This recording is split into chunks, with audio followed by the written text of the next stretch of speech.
Hello and welcome to a new episode on Sadhana World Foundation.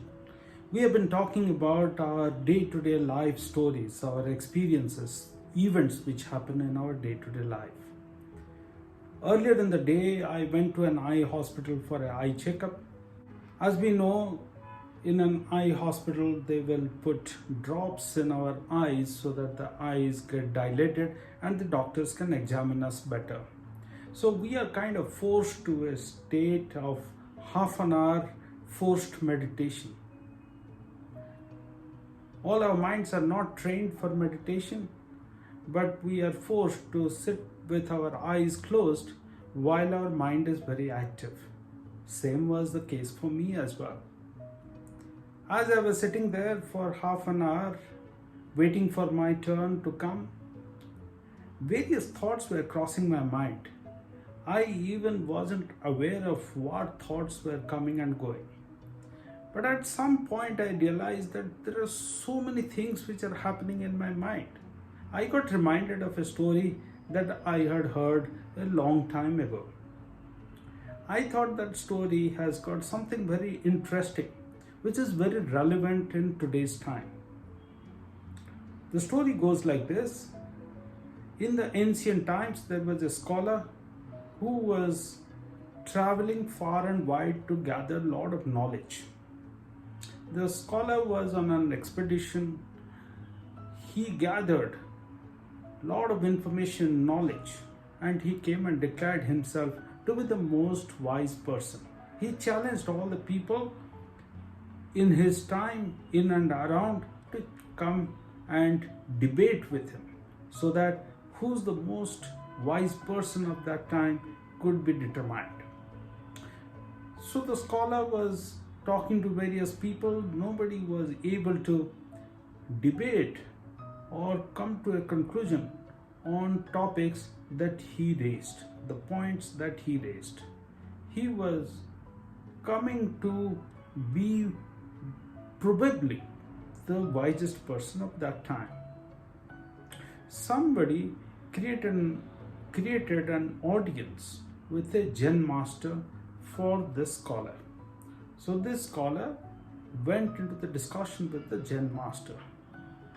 So this gentleman kept talking about various points of views, various perspectives, various kinds of knowledge, and kept on describing them, hoping that the Zen master would debate, would discuss, would contradict, would argue. However, this Zen master was patient and polite.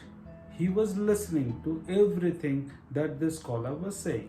He was not commenting on anything. After about an hour, he asked for some tea. The tea came. The Zen master decided to do the honors himself.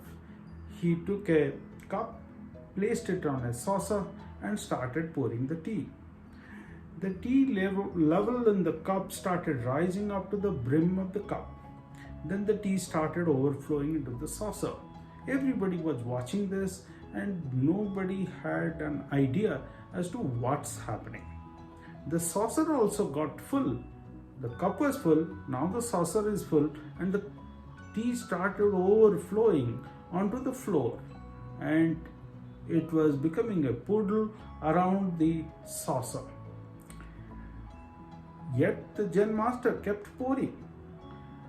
The scholar lost his patience and he told the Zen master, "Sir, you are keeping on pouring tea and wasting." The Zen master had a twinkle in his eye and he said something very profound. He said that you are so knowledgeable, you have gathered so much of perspectives. We have to keep our minds like an empty cup so that more and more can get added to it. So that was a profound statement. The learning from this story is for all of us. Whether we are a doctor, we are a teacher, we are a professor, we are a researcher, we are an electrician, or we are a chef, it does not matter. All of us think that our knowledge, our experience, our qualifications, our wealth, these are all the factors which define who we are. A doctor thinks himself or herself to be more successful when there are many patients who are happy with the treatment that they have received from the doctor. So the doctor claims to be extremely proficient, knowledgeable, and wise and intelligent in his or her area of work. All of us tend to define our strength or our qualifications or our worth by our achievements. However, this story tells us that we have to keep our minds like an empty cup. Then only new perspectives can be added, new knowledge can be added. Think of the great epic Ramayana, the story about Lord Ram and Shabari. Shabari was a disciple of the sage Matanga. When Matanga decided to leave this mortal body, Shabari also wanted to follow the same path of her master. But the master, the sage Matanga, advised Shabari to wait for Lord Ram to come in person and meet her. Shabari kept waiting. Years passed. Finally, the day came when Ram and Lakshman, in search of Sita, were passing by and found this hermitage of Shabari and dropped by. Shabari could recognize that this is the Lord Ram that she was waiting for so many years. Shabari offers all her respect, all her reverence to Lord Ram and says about all her life story. And Ram says that we have finally arrived at your hermitage. What do you have to offer? Shabari offers a bunch of berries, but all the berries were half eaten. Shabari explains that every single day she goes to the forest, she collects a bunch of berries, she tastes herself each one of them and figures out which ones are the sweet berries, and she keeps them aside for Lord Ram's offering. That is the bunch of berries that Shabari was offering Lord Ram. And Lakshman, of course, complained that Shabari couldn't offer half-eaten berries to someone like Ram, who's so respected, revered, and from a family lineage of a royal family. But Ram says that these berries are the purest, are the tastiest that ever they would have faced in their lives. And then Ram listens to Shabari's experiences and then leaves behind some pearls of wisdom which are all described in the epic Ramayana. The point here is that Shabari did not belong to the class or the part of the social structure from which Ram came.